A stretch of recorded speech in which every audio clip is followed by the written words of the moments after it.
ओम सभी को नमस्ते। मंत्रोच्चारण।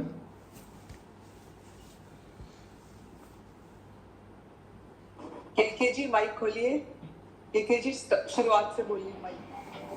ओम सहनाववतु सहनौ पुनक्तु सह वीर्यं करवावहै तेजस्विनावधीतमस्तु मा विद्विषावहै। ओम शांति शांति शांति।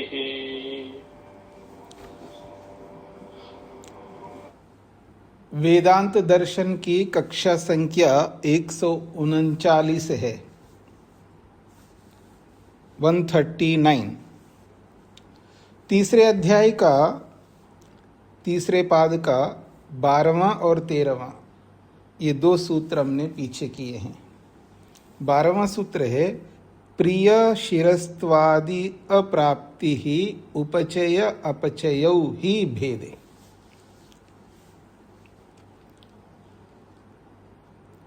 कौन बता रहे हैं? हाँ, स्वामी जी नमस्ते जी। जी। प्रिय शिरस्तव आदि विशेषणों का अन्यत्र उपासनाओं में उपसंहार नहीं होता, क्योंकि घटने बढ़ने वाले जो विशेषण है ब्रह्म उपासनाओं में, घटने बढ़ने वाले विशेषणों को ब्रह्म उपासना में उपसंहार नहीं होते।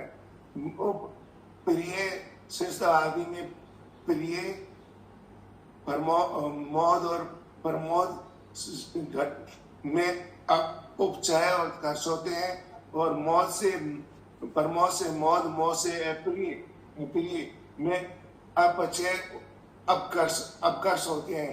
जो खंड अवयव वाले और खंड वाले पदार्थ होते हैं उनमें ये घटने बढ़ने वाले उपचय उत्कर्ष या अपचय अपकर्ष होते हैं रहते हैं।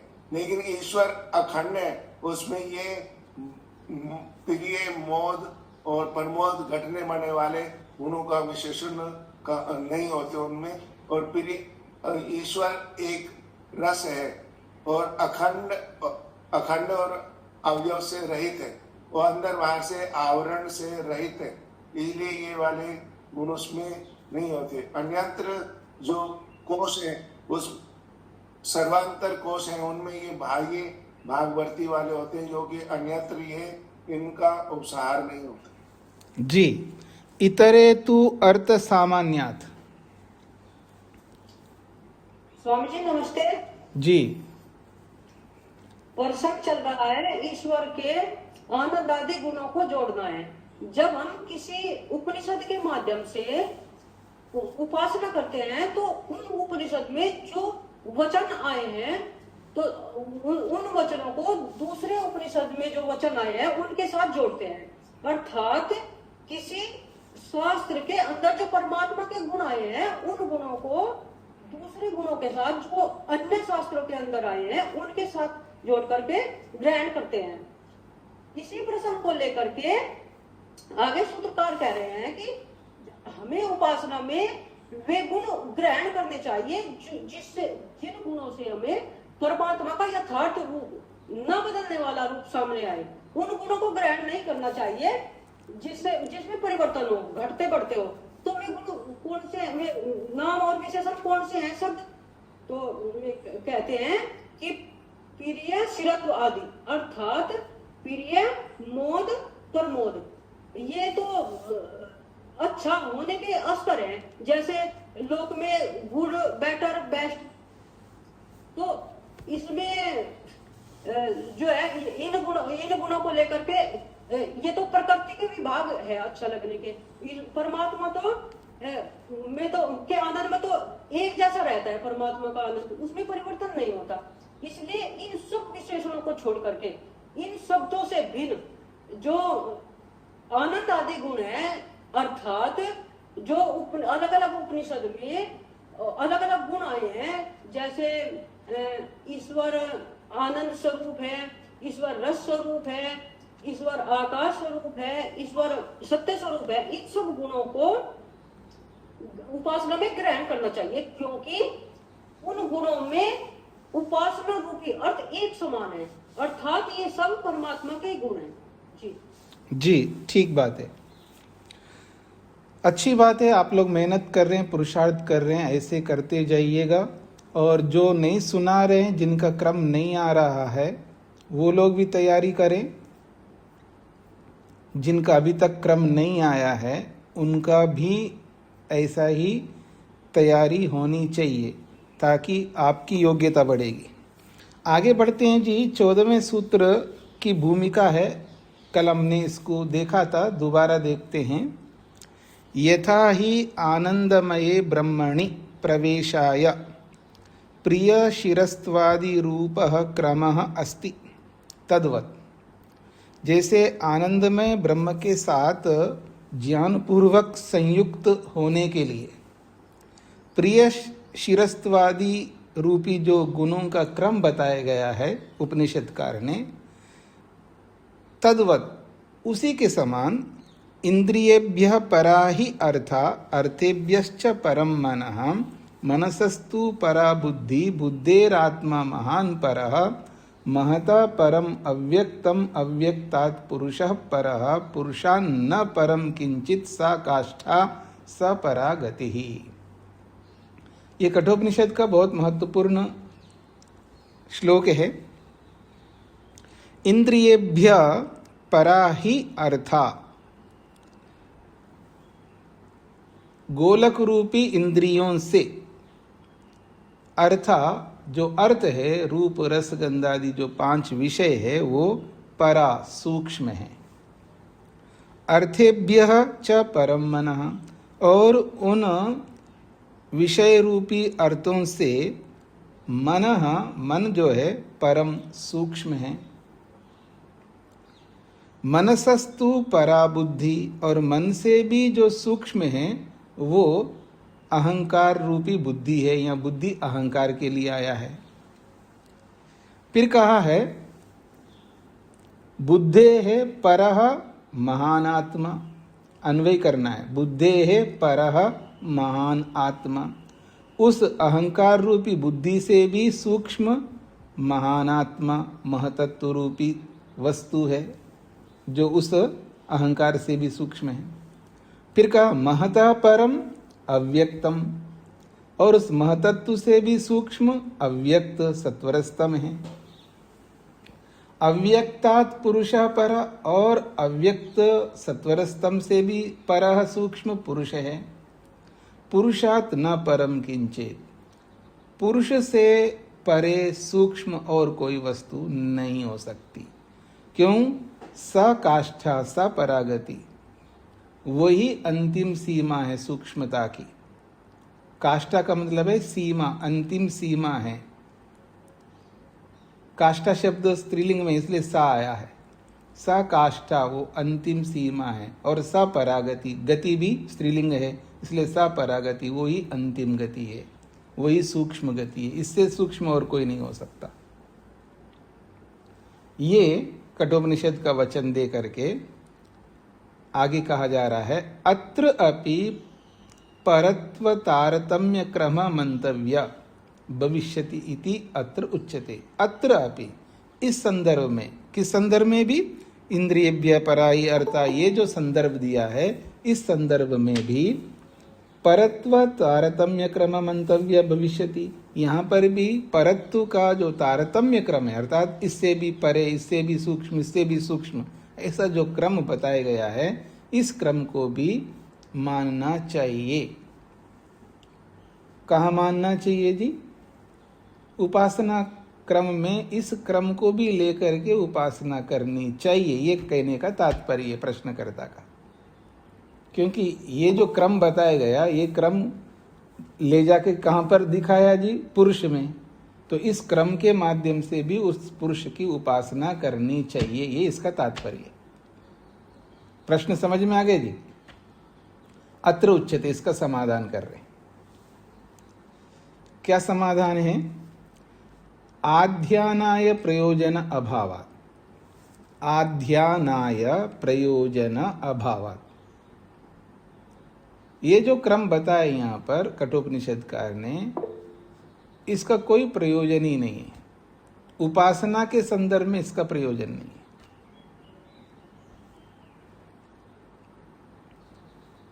इंद्रियेभ्यः परा ही अर्था अर्थेभ्य परम मनः, ये जो कठोपनिषद का वचन दिया है, इत्यत्र इस वचन में परत्व निर्देशा, ये जो इससे सूक्ष्म ऐसा जो निर्देश किया है, ये किस लिए किया है?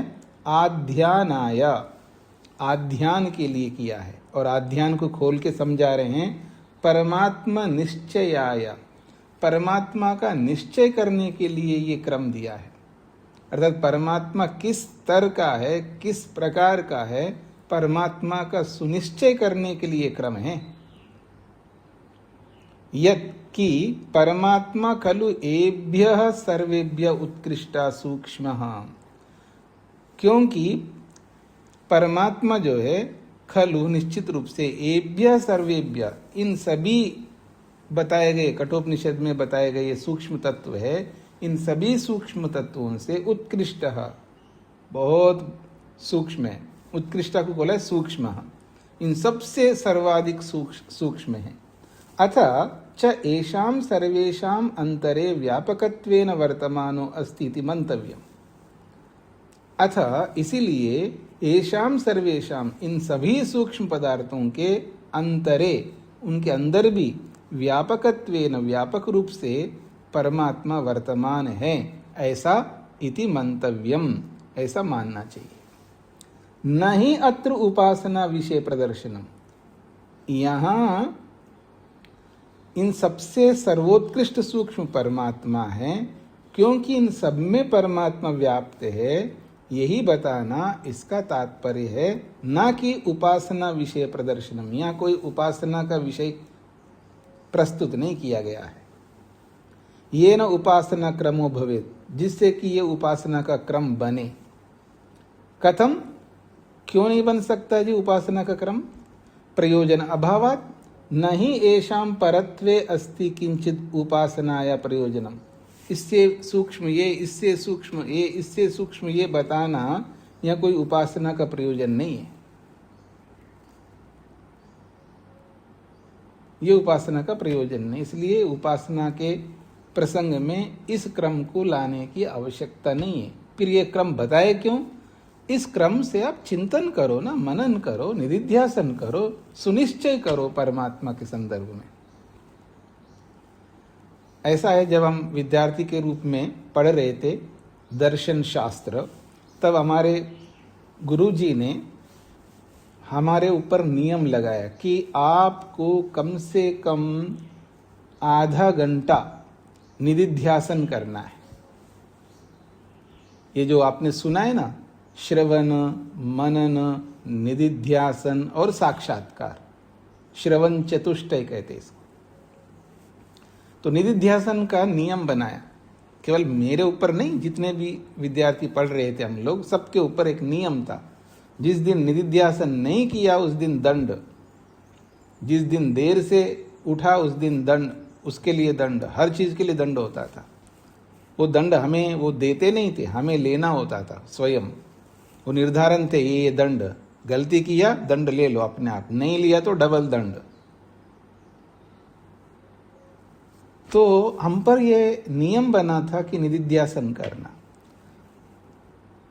क्या होता है जी निधिध्यासन? आप में से कौन बताएंगे?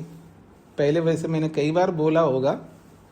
हाँ जी, शोभा जी बताइए, निधिध्यासन क्या होता है? नमस्कार स्वामी जी। निधिध्यासन ये होता है कि जैसे हम चिंतन कर रहे हैं अपनी किसी गलती के ऊपर ही, तो हम बार बार उसके दोनों पक्षों के ऊपर विचार करेंगे कि यदि मेरा मन भटक रहा है तो उसमें क्या गलती है। फिर मैं एक पक्ष में अपने आप नहीं, फिर नहीं बता रहे हैं आप। वो तो एक शब्द में बताना होता है निधिध्यासन। विषय के ऊपर गंभीरता से चिंतन करना, उसके लिए नहीं है, ये अर्थ नहीं है इसका। अभी काफी हाथ खड़े हुए हैं। अच्छा, डॉक्टर अनुपमा जी बताइए। पर आपका माइक ऑन। हाँ जी। नमस्ते स्वामी जी। श्रवण और मनन के बाद जो हम निर्णय लेते हैं वो निधिध्यासन होता है। तो शोभा जी कहाँ चला गए आप, कहाँ चले गए? सुना उन्होंने क्या उत्तर दिया? सुना आपने? नहीं सुना है ना, फिर आप कहाँ चले गए? आ गया स्वामी जी, अचानक से कोई आ गया। नहीं, जब कक्षा में बैठते हैं ना तो कोई नहीं आ सकता, पहले से सूचित करके रखना होता है, कमरा बंद करके रखना होता है। ऐसा नहीं है कोई आ रहा है जा रहा है, व्यवधान करते हुए आप पढ़ाई करोगे। विद्या ऐसे नहीं ग्रहण किया जाता है ना। विद्या जैसे कोई जॉब करने वाले होते हैं ना, आजकल मीटिंग होती है उनकी, कमरा बंद करके, कोई नहीं आ सकता, डिस्टर्ब नहीं करो, सबको बोल करके रखते हैं। घर वाले भी डरते हैं उस मीटिंग के काल में उधर अंदर जाएं तो। समझ रहे हो ना जी? तो आज ये अनुपमा जी दोबारा बताइए इनको। श्रवण और मनन के बाद जो हम निर्णय लेते हैं उसे निधिध्यासन कहते हैं। उस निर्णय का नाम निधिध्यासन है। एक शब्द है निधिध्यासन, इट मीन्स डिसीजन, निर्णय। निर्णय का नाम निधिध्यासन है। पहले श्रवण हम करते हैं, सुनते हैं, और जब श्रवण करने के बाद जो हमने सुना है ये राइट है रॉन्ग है, उचित है अनुचित है, उस पर जो मंथन किया जाता है उसका नाम मनन है, जो शोभा जी ने बताया है। स्पष्ट हो गया? तो जो मनन किया जाता है वो मनन मन मर्जी नहीं किया जाता है। जो सुना है वो उचित है तो क्यों उचित है, उसके पीछे क्या प्रमाण है? अनुचित है तो क्यों अनुचित है, उसके पीछे क्या प्रमाण है? तो प्रमाणों से विचार करने को, प्रमाणों से विचार करने को मनन कहते हैं। और उन प्रमाणों से विचार करने के बाद जब कब तक विचार करोगे?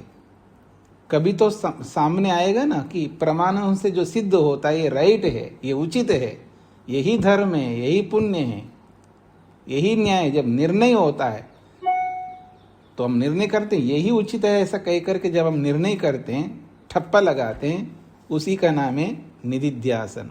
अब वो जो ठप्पा लगाया, निर्णय किया है, उस निर्णय को जब जीवन में उतारते हैं उसका नाम है साक्षात्कार।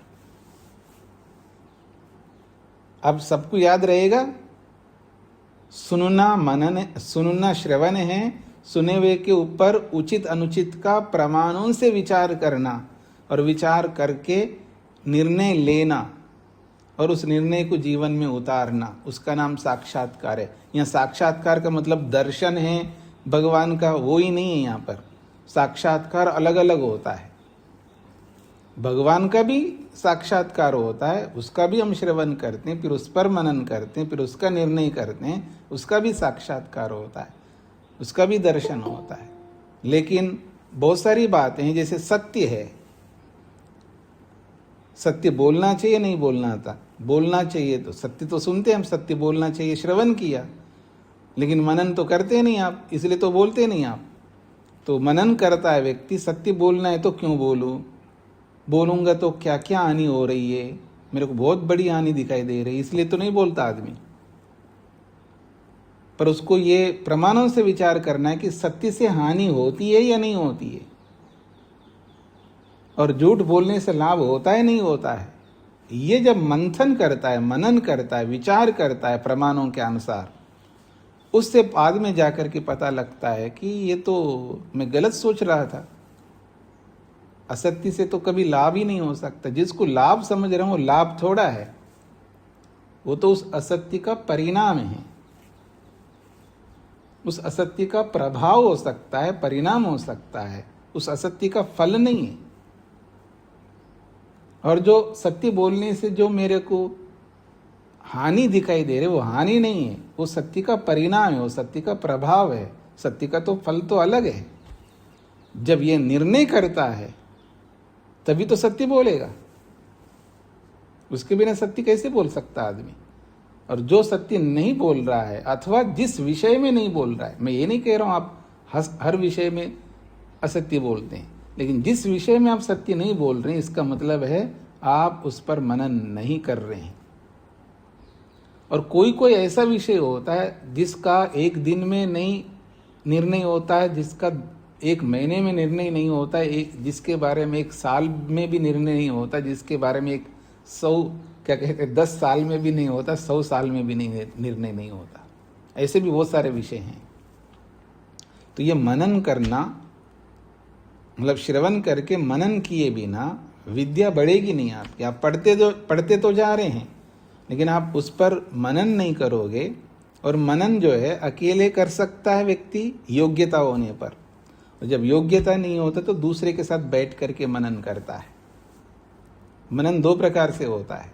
हाँ, ये कभी सुना नहीं होगा आप लोगों ने। मनन 2 प्रकार से होता है।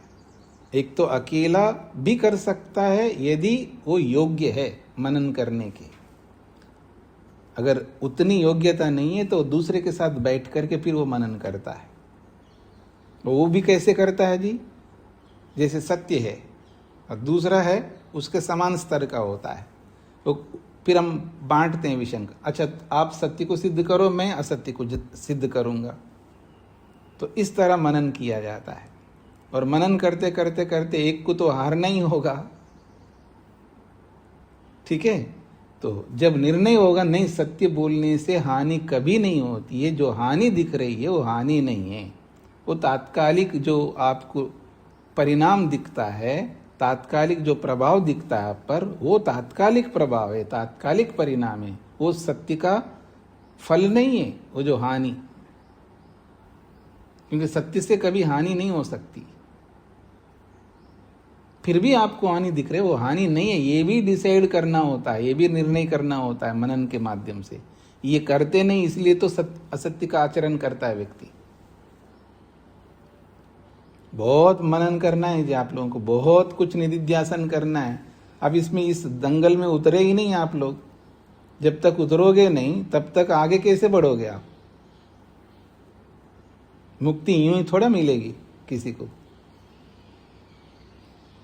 बहुत कुछ बाकी है करने को। कुछ नहीं किया हमने, कुछ नहीं किया मतलब है जो भी किया है ना उसके सामने कुछ नहीं है, ये इसका तात्पर्य है। ऋषियों के सामने कुछ नहीं है, ये इसका तात्पर्य है। बहुत कुछ करना है। चलिए आगे बढ़ता हूं जी। कहां से कहां पहुंच गए जी हम लोग? तो ये जो आध्यानाय है ना, ये परमात्मा का निश्चय करने के लिए ये प्रक्रिया है। जब परमात्मा का निश्चय किया जाता है वो इसी तरह किया जाता है। ये निश्चय को ही निधिध्यासन कहते हैं। तो परमात्मा का निश्चय जो है इस प्रकार से किया जाता है। किस प्रकार से?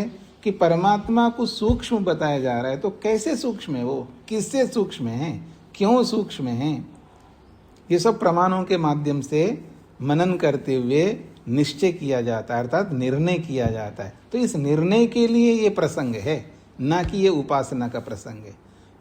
क्या उपासना में बैठ करके ये थोड़ा निर्णय करोगे आप, ये इससे ये सूक्ष्म है, इससे ये सूक्ष्म है, सबसे ज्यादा सूक्ष्म परमात्मा है, इसका मतलब आपको पहले नहीं पता है। जिसका ध्यान करना है ना आपको, ये आपको तब ध्यान करना है जब आपको निश्चय हो जाए। आपको निश्चय ही नहीं है कौन सूक्ष्म है कौन स्थूल है, परमात्मा के बारे में निश्चय ही नहीं है। अगर निश्चय है तो वहां बैठ करके ये प्रक्रिया अपनाने की आवश्यकता नहीं है, क्योंकि आपको तो पहले से पता है परमात्मा सबसे सूक्ष्म है। और एक बात समझ लीजिएगा, आपने सुन लिया परमात्मा बहुत सूक्ष्म है शास्त्र से, तो आपको समझ में आ गया? नहीं आया, क्योंकि आपने तो न तो मनन किया, न निधिध्यासन किया, न साक्षात्कार किया। सूक्ष्मत्व का भी तो साक्षात्कार होगा ना आगे जाकर के। तो आपने निर्णय ही नहीं किया, केवल सुनकर के मान लिया, इससे आप नहीं बढ़ सकते आगे। आपको या मेरे को या किसी को केवल सुनकर के मानने से हम आगे नहीं बढ़ सकते हैं। सबसे बड़ी समस्या ये कि ठीक है जी भगवान तो सब जगह है, सुन लिया तो हम मान लिया, ऐसे थोड़ा मान। अगर ऐसे इतने दूध के धुले हुए हम लोग होते हैं तो हमारी तो मुक्ति हो जाती है ना, क्योंकि हम तो मान रहे हैं ना। वो मानना नहीं है, वो तो केवल शब्दों से हमने माना है, व्यवहार से थोड़ा माना है हमको। व्यवहार से मानने के लिए यही प्रक्रिया है, श्रवण मनन निधिध्यासन और साक्षात्कार। इससे बिल्कुल अछूता हो गए हम लोग, इस पर हमारी एंट्री प्रवेश ही नहीं है। कहाँ फुर्सत है जी आपको घर के कामों को करने में, इतना समय नहीं मिलता आप लोगों को, पता नहीं क्या करते हैं, निवृत्त हो चुके हैं गृहस्थ के कर्तव्यों से, फिर भी आपको समय नहीं मिलता है, फिर भी लगे उसमें 99 के चक्कर में लगे हुए कई लोग। तो कुछ लोग पोते पोतियों के लिए लगे हुए हैं, कुछ लोग पता नहीं किस किस में लगे हुए हैं। कर्तव्य पूरा होने के बाद बहाने बहुत है हमारे जीवन में, तो फिर कहाँ मनन करने का अवसर मिलेगा, कहाँ निधिध्यासन करने का अवसर मिलेगा, कहाँ भटक रहे हैं हम लोग। दूसरों को तो हम बोलते तो बहुत भटका हुआ आदमी, वो क्या भटका हुआ, उससे ज्यादा भटका हुआ हम लोग हैं। क्या पढ़ाऊं जी मैं आपको। चलो कोई बात नहीं, समझ लीजिएगा, मेरा तात्पर्य यह है कि हमें निश्चय करना अर्थात निधिध्यासन करना है। अब आप शायद नहीं भूलेंगे ये मेरी बात को, निधिध्यासन क्या होता है जी। ऐसा अगर होता ना, हाँ, बहुत मुश्किल होता है, ऐसा होता नहीं, सब भूल जाता है आदमी, सब भूलता है। इससे भी बड़ी बड़ी बातें भूल गए हम, ये तो छोटी सी बात है, इसको भूलने में कौन सा समय लगेगा आपको। तो आगे बढ़ता हूं जी। आध्यानाय का अर्थ है परमात्मा निश्चयाय, परमात्मा का निश्चय करने के लिए परमात्मा जो है इन सबसे उत्कृष्ट सूक्ष्म है। ये जो बात कही है ये केवल निर्णय के लिए बात कही है, इसलिए इसका कोई प्रयोजन नहीं है उपासना में, क्योंकि उपासना में प्रयोजन उसका होता है जो निर्णीत वस्तु होता है या ईश्वर के निर्णीत गुण होता है, उसकी उपासना होती है। जो गुण निर्णीत नहीं है, जिसका निर्णय नहीं हुआ है, वो उपासना का विषय नहीं होता। ये इससे आपको समझना है। स्वामी जी सूत्रार्थ है क्या? हाँ, तो अभी बोलना है ना मेरे को। जी बिल्कुल बोलूंगा। पहले वाले का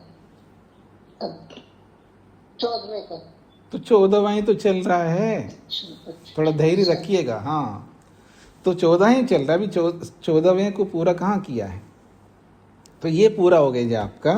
तो मुख्य बात ये है, आपको ये समझना है उपासना में वही गुण लागू होता है, अर्थात उपासना करने के लिए वही गुण हमें अपनाना होता है जिसका आपने निर्णय किया है, ये याद रखिएगा। और जिस गुण का आपने निर्णय नहीं किया उसकी उपासना आप करते रहो, कर नहीं पाएंगे पहली बात तो। अब यहीं चलते चलते एक बात ये भी कह दूं मैं आपको, जो आदमी उपासना में बैठ के जो ऊब जाता है ना, ऊबना समझते हैं ना, बोर होता है किसी भी गुण से, ईश्वर के किसी गुण से बोर होता है वो आदमी। 10-20 बार बोलता है, 100 बार बोलता है, इसके बाद बोर होता है वो, क्योंकि उसका निधिध्यासन ही नहीं किया, उसका मनन ही नहीं किया। मनन एक बहुत महत्वपूर्ण है। आप क्या समझते श्रवण चतुष्टय को? ऐसे नहीं लिखा सत्यार्थ प्रकाश में कि मुक्ति के साधनों में श्रवण चतुष्टय को ऐसे यूं ही नहीं लिख दिया स्वामी जी ने। कितना महत्वपूर्ण है, कभी इसके बारे में आदमी सोचा तक नहीं होगा कि मेरे लिए कितना इंपॉर्टेंट है, कितना प्रमुख है श्रवण चतुष्टय मेरे मार्ग के लिए।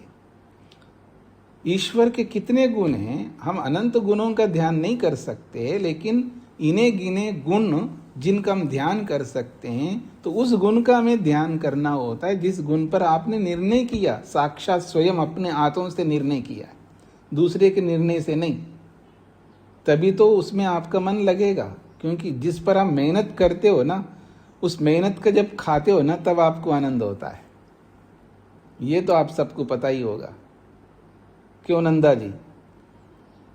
जो आदमी मेहनत करता है ना, खून पसीना एक करके लगा हुआ है, कर्तव्य पूरा होने के बाद भी लगा हुआ है उसमें, और उस मेहनत का जब खा रहा होता है ना, उसको समझ में आता है ये क्या चीज़ है।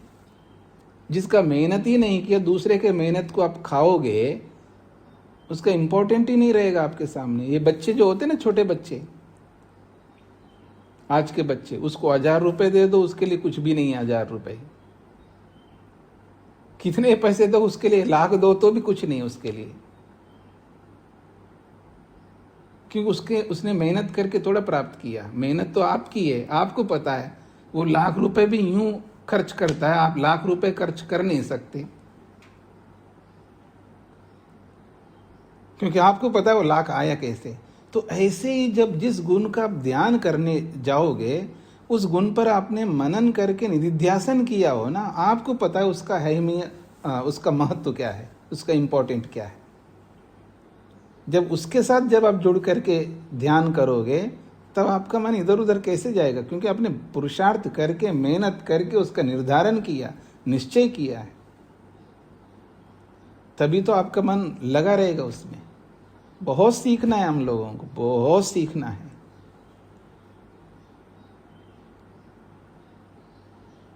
अब शिविर में नहीं आते आप तो कैसे सीख पाएंगे? क्यों जी? 1 2 बार 4 बार 5 बार शिविर में आ गए तो बहुत हो गए। जब वही तो बातें हैं, क्या सिखाएंगे? वही ध्यान है, वही है। पर ऐसा नहीं है।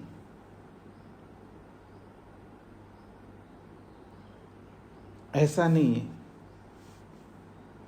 आप सोचिएगा, हम एक जगह पर 8 साल रहे हैं और 8 साल में कितने शिविर लगे होंगे। साल में कम से कम 2 शिविर लगते हैं। हर शिविर में हम भाग लेने का प्रयास पूरा, और काम भी करना होता था विद्यार्थी के काल। काम करके भाग भाग करके कक्षा छूटे नहीं है, वही बातें सुनते आ रहे हैं। पर वही बातें नहीं होती थी, उन्हीं बातों में नई नई बातें सीख रहे होते हम लोग।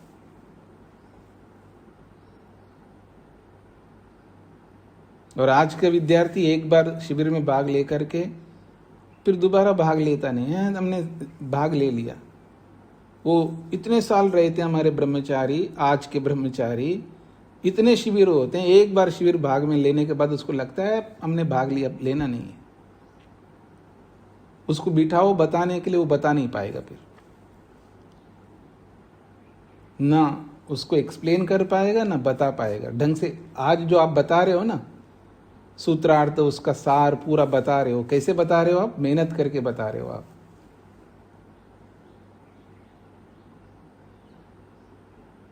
तो आइए सूत्रार्थ देखिएगा। परमात्मा को इंद्रिय गोलकों से लेकर, परमात्मा को इंद्रिय गोलकों से लेकर, परमात्मा को इंद्रिय गोलकों से लेकर प्रकृति पर्यंत पदार्थों से,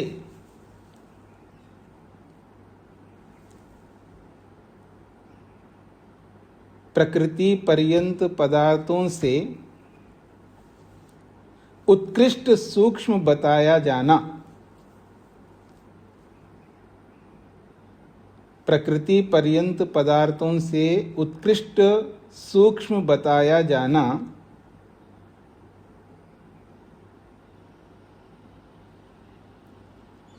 उत्कृष्ट, प्रकृति पर्यंत पदार्थों से उत्कृष्ट सूक्ष्म बताया जाना परमात्मा के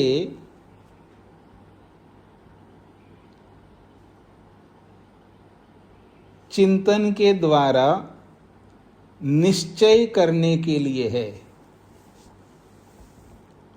परमात्मा के चिंतन के द्वारा निश्चय करने के लिए है।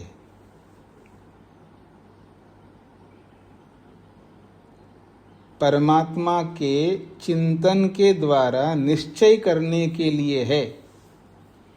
परमात्मा के चिंतन के द्वारा निश्चय करने के लिए है।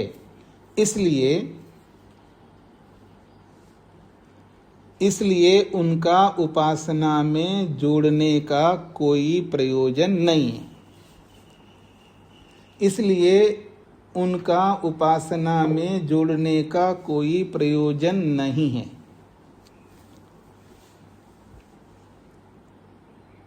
इसलिए उनका उपासना में जोड़ने का कोई प्रयोजन नहीं है। परमात्मा को इंद्रिय गोलकों से लेकर प्रकृति पर्यंत पदार्थों से उत्कृष्ट सूक्ष्म बताया जाना परमात्मा के चिंतन के द्वारा निश्चय करने के लिए है, इसलिए उनका उपासना में जोड़ने का कोई प्रयोजन नहीं है। हाँ जी, अल्पना जी। नमस्ते स्वामी जी। जी, स्वामी जी, यहाँ पर उत्कृष्ट जो है वो सूक्ष्म का विशेषण है या उत्कृष्ट का अर्थ सूक्ष्म है? नहीं, उत्कृष्ट सूक्ष्म का विशेषण है जी। अच्छा। जी, सुहासिनी जी को क्या कहना है? नमस्ते स्वामी जी। जी, स्वामी जी, यहाँ पर जो कठोपनिषद का श्लोक है, जी, यहाँ पर बुद्धे है, महान आत्मा पर है, हाँ जी, शब्द का अर्थ क्या स्वरूप वाला? हाँ जी, महान का अर्थ होता है महतत्व, महतत्व स्वरूप वाला पदार्थ ही सूक्ष्म है। ठीक है स्वामी जी। जी जी। आत्म शब्दाच्च, अगला सूत्र, आत्म शब्दात् च तत्र परत्व प्रकरणे अभिष्टो ही परमात्मा। तत्र परत्व प्रकरणे, ये जो प्रकरण दिया है ना, कठोपनिषद का प्रकरण, उस प्रकरण में अव्यक्तात् पुरुषः परा ये जो बात कही है, तो पुरुष से कोई जीवात्मा लेने लगे तो कहा गया है कि नहीं, जीवात्मा को नहीं लेना है, परमात्मा को लेना है। ये कहने के लिए सूत्र है। तत्र परत्व प्रकरणे, कठोपनिषद का जो प्रकरण दिया है उस प्रकरण में परमात्मा ही अभिष्ट, परमात्मा को ही पुरुष शब्द से लेना अभिष्ट है। यतः, क्योंकि तत्र प्रत्यक्षम आत्मशब्द पठ्यते अभिष्टः, तत्र उस प्रकरण में प्रत्यक्ष रूप से आत्म शब्द को पढ़ा गया है और वो ही अभिष्ट है। यहाँ पर आत्म शब्द का मतलब परमात्मा। क्यों अभिष्ट है? जीवात्मा को ना लेकर के परमात्मा को ही क्यों लेना है? तो कहते हैं आगे यही तो बताया जा रहा है, एषा सर्वेषु भूतेषु गूढ़ो आत्मा न प्रकाशते। एषा, ये जो आत्मा है, जो सूक्ष्म है, जो बताया गया उस प्रकरण में, एषा सर्वेषु भूतेषु, ये जो आत्मा है सभी भूतों में, गूढ़ आत्मा, बहुत सूक्ष्म आत्मा है, न प्रकाशते, आसानी से प्रकट नहीं होता है, उसको आसानी से हम प्रकट नहीं कर सकते, अर्थात आसानी से उसको देख नहीं सकते, आसानी से उसका दर्शन नहीं कर सकते। ये न प्रकाशता के अर्थ है। फिर कैसे प्रकाशित होता है जी, कैसे देख सकते, कैसे दर्शन होता है? तो कहा दृश्यते तु अग्रिया बुद्धिया सूक्ष्मया सूक्ष्मदर्शिभिः। सूक्ष्मदर्शिभिः, सूक्ष्मता से देखने वालों के द्वारा, परमात्मा को बहुत सूक्ष्मता से देखने वालों के द्वारा। ये सूक्ष्मदर्शी भी योगियों के लिए आया है। तृतीय विभक्ति बहुवचन, सूक्ष्मदर्शी भी, अर्थात सूक्ष्मता से देखने वाले। देखिए, दो प्रकार के लोग होते हैं, आपने काफी सुना होगा। परोक्ष प्रिया ही देवा, जो देवगण होते हैं वो परोक्ष में मन लगाते हैं, जो दिखाई नहीं देता है ना, उनमें उनका मन जाता है। और हम जैसे मनुष्य लोगों का जो मन जो होता है वो दिखाई देने वाले में लगता है। एक आदमी ऐसा बैठा है जी, न हिलता, न डुलता, न खुजलता, न खांसता, न गटकता है, बिना हिले डुले स्टैचू की तरह बैठा है 1 घंटे के लिए। कमाल है भाई ये आदमी। मैंने तो पूरा कई कैमरे लगा करके उस पर नजर रखा है कि ये घंटे के बीच में शरीर में कोई ऐसा एक रेखा तक नहीं आया कि हिलने का, झुकने का भी, एकदम लक्कड़ की तरह एज ए स्टैचू की तरह बैठा रहा। कमाल है, कितना प्रभावित होता है उसको देख करके। ये है प्रत्यक्ष।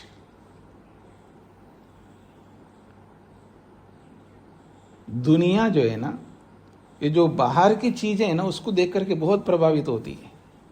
कपड़ों से, ठीक है ना, दाढ़ी से, हाँ, या आश्रम से, मठ से, पता नहीं किस किस से। ये मनुष्य लोग जो है ना, उनसे जो दिखाई देता है ना, उससे प्रभावित होते हैं।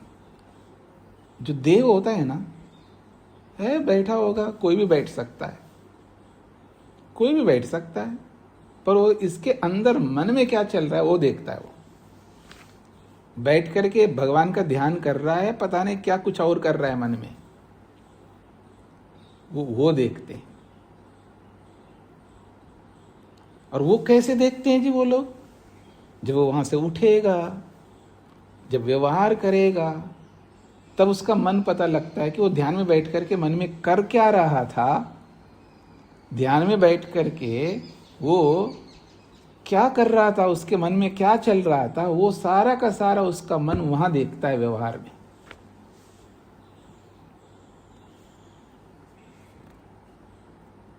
स्पष्ट हो रहा है ना आप सबको? तो यहां पर कहा कि जो सूक्ष्मदर्शी होते हैं, जो बहुत सूक्ष्मता से देखने वाले योगी जन होते हैं, वो अग्रिया सूक्ष्मया बुद्धिया, जो पहली सूक्ष्म बुद्धि से दृश्यते, देखते हैं। देखिए दृश्य ये कर्मवाच्य में है, वैसे इसका मैं अन्वय करके आपको बताऊंगा तो आपको स्पष्ट हो जाएगा। सूक्ष्मदर्शी भी अग्रिया सूक्ष्मया बुद्धिया आत्मा दृश्यते। आत्मा यहाँ कर्म है, और कर्म में प्रथमा होती है, और कर्म के अनुसार क्रियापद है, क्योंकि आत्मा एक है तो दृश्यते क्रियापद भी एक वचन है।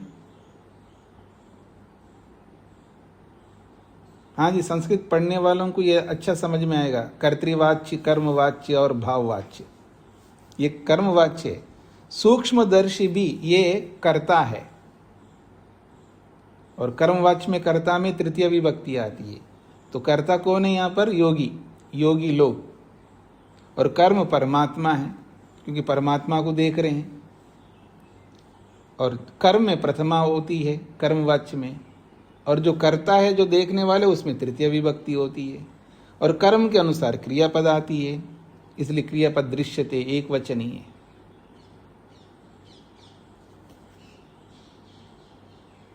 कई बार मेरे को ऐसा लगता है ये सब छोड़ के मैं संस्कृति पढ़ा दूं आप लोगों को, पर नहीं कर सकता। संस्कृत पढ़ाने वाले बहुत लोग हैं जी। आगे बढ़ता हूं मैं। तो तेज नारायण जी को क्या कहना था? जी, न्याय दर्शन पढ़ाते समय आपने संस्कृत पढ़ाई थी वैसे? हाँ, मैंने पहले बहुत पढ़ाया था संस्कृत, काफी पढ़ाया था मैंने लोगों को, कई सालों तक पढ़ाया मैंने। व्याकरण भी पढ़ाया, वो आज भी लोग पूछते आपके रिकॉर्डिंग दो, कहाँ से दूंगा मैं वो। हाँ जी, तो कहते हैं इति तस्य परमात्मना स्पष्टम आध्यानम निश्चय प्रतिपाद्यते। इति इस प्रकार से, तस्य परमात्मना, उस परमात्मा का, स्पष्टम स्पष्ट रूप से, आध्यानम अर्थात निश्चय प्रतिपाद्यते। यहाँ इन वचनों में उस परमात्मा का निश्चय करने का प्रतिपादन, वर्णन किया गया है। इति का मतलब ये जो वचन दिया है ना, एषा सर्वेषु भूतेषु गूढ़ा आत्मा न प्रकाशते दृश्यते तु अग्रिया बुद्धिया सूक्ष्मया सूक्ष्मदर्शिभी, इस वचन में बताया क्या है? निश्चय किया गया है परमात्मा कितना सूक्ष्म है, और उस सूक्ष्म परमात्मा को कौन लोग कैसे देखते हैं, ये निश्चय किया गया है। तो कह रहे इति, इस वचन में, तस्य परमात्मा ना, उस परमात्मा का, स्पष्टम स्पष्ट रूप से, आध्यानम अर्थात निश्चय प्रतिपाद्यते, उसका निश्चय करने का वर्णन किया है। यद कि इंद्रियाणि आरभ्य अव्यक्त पर्यंतेषु पदार्थेषु अभ्यंतर परमात्मा आध्यातव्यो निश्चेतव्यः। यद कि क्या निश्चय किया गया है?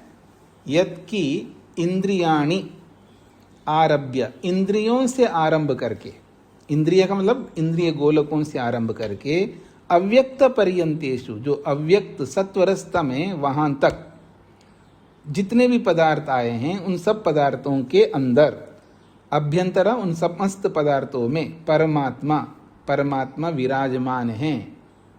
ये तभी हो सकता है सूक्ष्म से सूक्ष्म भी, सूक्ष्म से भी सूक्ष्म में परमात्मा है। ये आध्यातव्य अर्थात निश्चेतव्य, ये निश्चय करने के लिए वाक्य है। इसलिए इस वाक्य को उपासना में नहीं जोड़ा जाता है। सूत्रार्थ। सूक्ष्मत्व प्रकरण में आत्मा शब्द आया है। सूक्ष्मत्व प्रकरण में आत्मा शब्द आया है।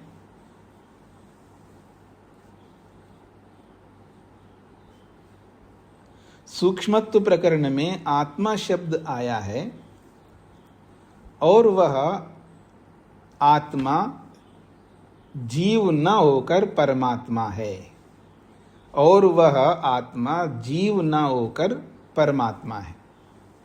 जीव के स्थान में जीवात्मा भी लिख सकते हैं, और वह जीवात्मा न होकर परमात्मा है।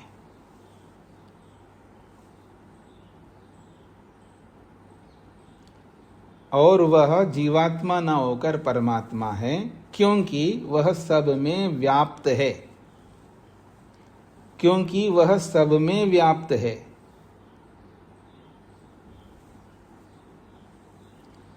क्योंकि वह सब में व्याप्त है, यह निश्चय करने के लिए है। क्योंकि वह सब में व्याप्त है, यह निश्चय करने के लिए है।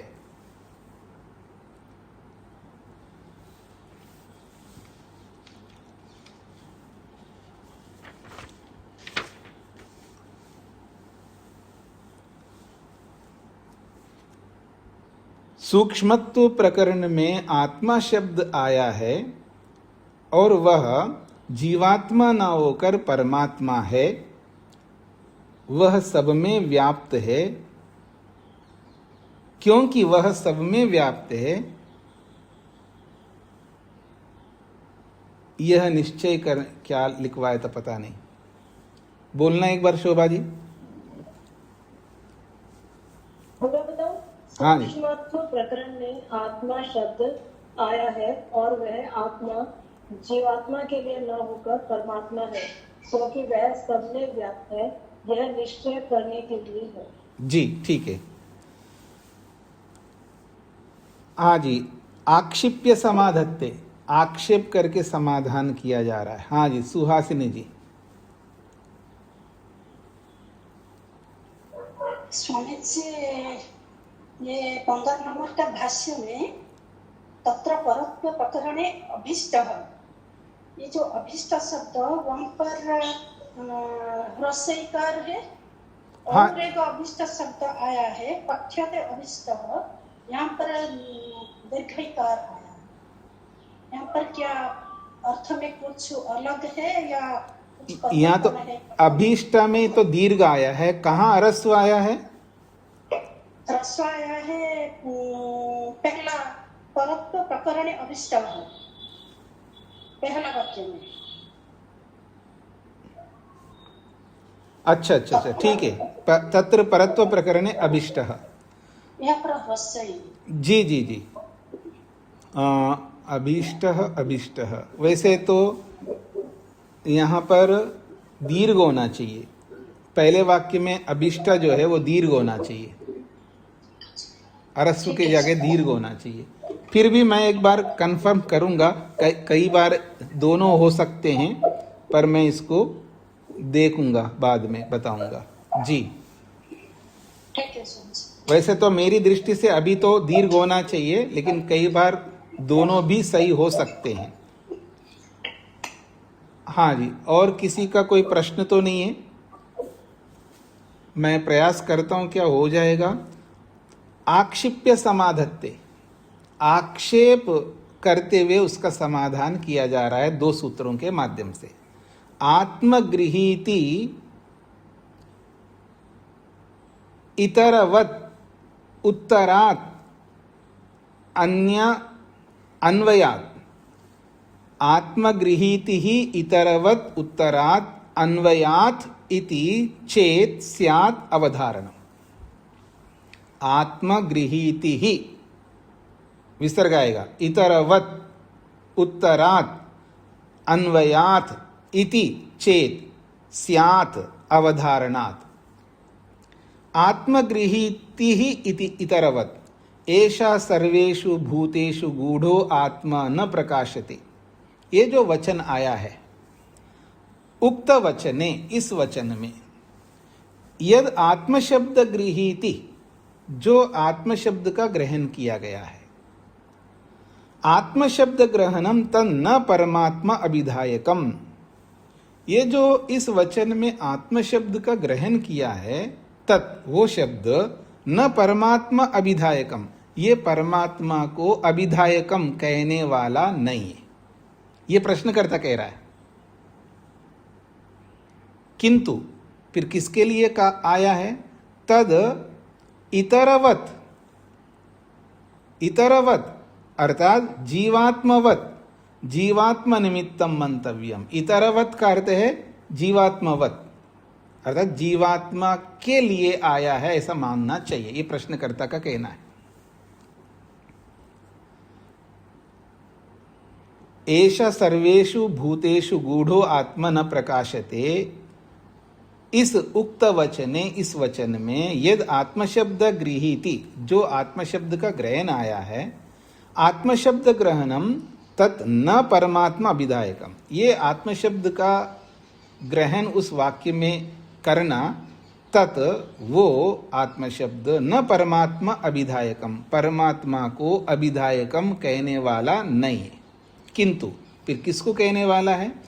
तद वो आत्मशब्द इतरवत अर्थात जीवात्मवत, इतरवत करते जीवात्मवत, और जीवात्मवत का अर्थ है जीवात्मा निमित्तम मंतव्यम, जीवात्मा के लिए, जीवात्मा के निमित्त से आया है, अर्थात जीवात्मा के लिए आया है, न कि परमात्मा के लिए।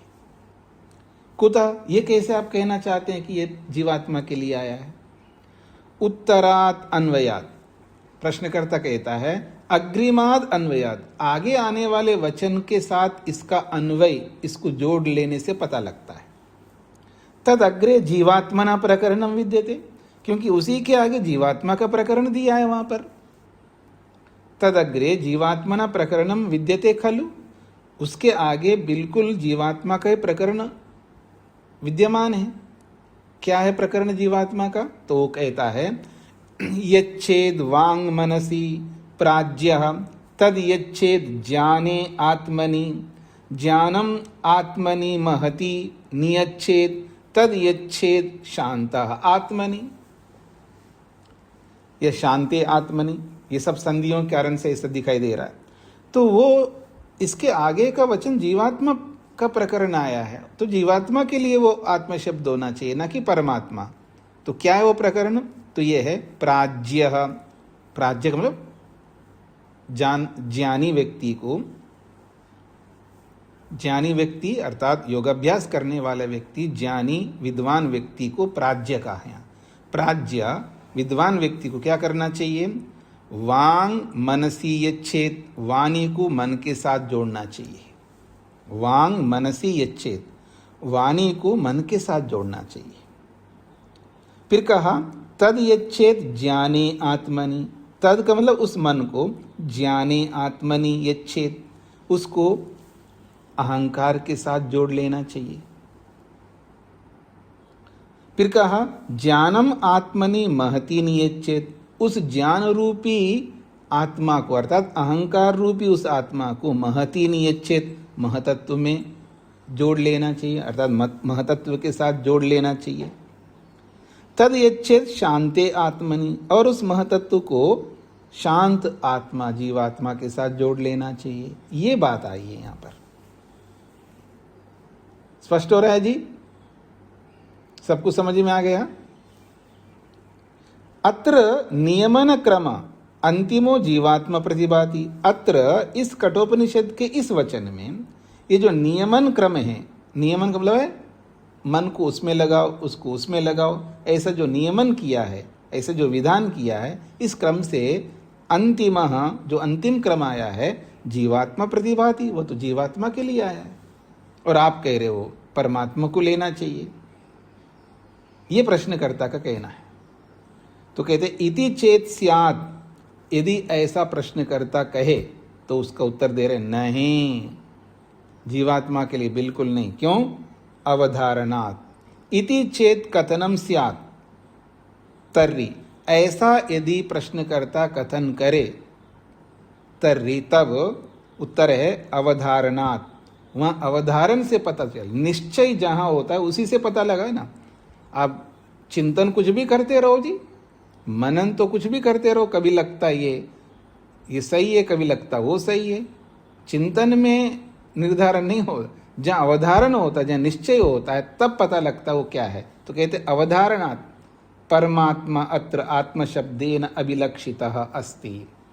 जहाँ अवधारण निश्चय होता है, निर्णय होता है, उस निर्णय से पता लगता है कि अत्र वहाँ परमात्मा आत्मशब्देन अभिलक्षिता अस्ति। परमात्मा ही आत्मशब्द से अभिलक्षित है। न जीवात्मा, जीवात्मा अभिलक्षित नहीं है। निर्णय ये कहता है वो जीवात्मा नहीं है, वो परमात्मा ही है। कहते हैं अवधारणम ही तत्र परमात्मनोस्ति, वहां निश्चय जो है परमात्मा का ही किया गया है। निश्चय क्या किया है जी? वहीं पर अशब्दम अस्पर्शम अरूपम अव्ययम तथा अरसम नित्यम अगंधवच्चयत अनादि अनंतम महता परम ध्रुवम निचाय्य तन मृत्यु मुखात प्रमुच्यते। ये है निश्चय। इस निश्चय से पता लगता है वो जीवात्मा नहीं हो सकता। क्या है जी वो निश्चय? अशब्दम, वो कैसा है परमात्मा? अशब्दम, उसमें शब्द ही नहीं है। अस्पर्शम, उसमें स्पर्श भी नहीं है। अरूपम, उसमें रूप भी नहीं है। अव्ययम, वो व्यय को प्राप्त नहीं होता, बदलता नहीं है। तथा अरसम, उसमें ये वाले कोई रस ऐसा है ही नहीं है जो हम बाहर का रस लेते, वो वाले रस। नित्यम, वो नित्य है। अगंधवच्चा, वो गंध भी नहीं है उसके अंदर। अनादि है और अनंत भी है। और महता परम, महता परम, वो महतत्व से भी परे है, अर्थात संपूर्ण सत्वर स्तंभ से भी परे है। ध्रुवम, वो बहुत स्थिर सुनिश्चित, वही परमात्मा है। ऐसे परमात्मा को ऐसे परमात्मा को मृत्यु मुखात निचाइया, मृत्यु मुख से निकाल करके, प्रमुच्यते, और वो मुक्त होता है।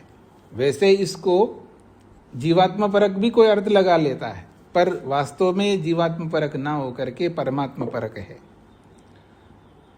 महता परम ध्रुवम, ऐसे इन सबसे परे ध्रुव स्थिर परमात्मा को निचाइया, योगाभ्यास के द्वारा उसको जान करके, निचाय का मतलब है योगाभ्यास के द्वारा जान करके, मृत्यु मुखात से उस आत्मा को प्रमुच्यते, क्या कहते हैं, मुक्त किया जाता है। अर्थात अपने आप को मृत्यु के मुख से छुड़ाया जाता है उस परमात्मा को जान करके ही।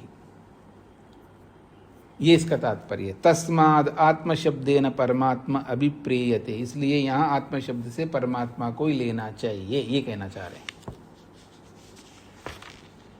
हाँ जी, सूत्रार्थ लिखिएगा। गूढ़ो आत्मा, इस वचन में जो है ना, एष सर्वेषु भूतेषु गूढ़ो आत्मा, तो यह जो गूढ़ो आत्मा इस वचन में आत्म शब्द जो आया है, गूढ़ो आत्मा इस वचन में आत्म शब्द जो आया है, गूढ़ो आत्मा इस वचन में आत्म शब्द जो आया है वह जीवात्मा को कहने के लिए आया है। वह जीवात्मा को कहने के लिए आया है। गूढ़ो आत्मा इस वचन में आत्म शब्द जो आया है वह जीवात्मा को कहने के लिए आया है। यह बात आगे आने वाले वचन से स्पष्ट होती है। यह बात आगे आने वाले वचन से स्पष्ट होती है।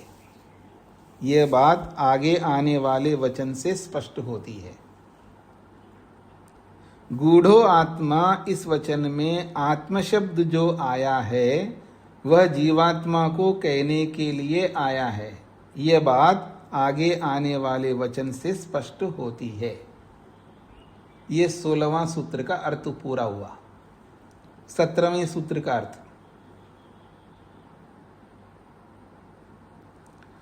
आत्म शब्द का प्रयोग उत्तर वचन से, 17वें सूत्र का अर्थ, आत्म शब्द का प्रयोग उत्तर वचन से, आत्म शब्द का प्रयोग उत्तर वचन से जीवात्मा के लिए माना जाए। आत्म शब्द का प्रयोग उत्तर वचन से जीवात्मा के लिए माना जाए तो उचित नहीं है।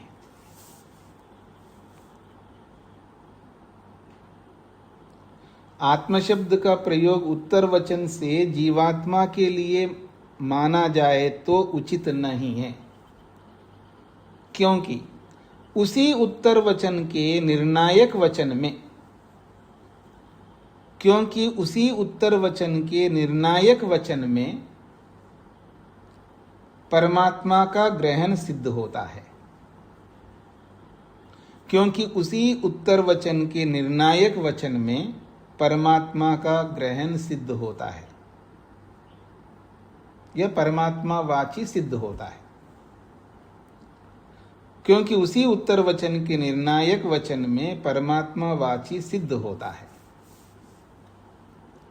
आत्म शब्द का प्रयोग उत्तर वचन से जीवात्मा के लिए माना जाए तो उचित नहीं है, क्योंकि उसी उत्तर वचन के निर्णायक वचन में परमात्मा वाची सिद्ध होता है।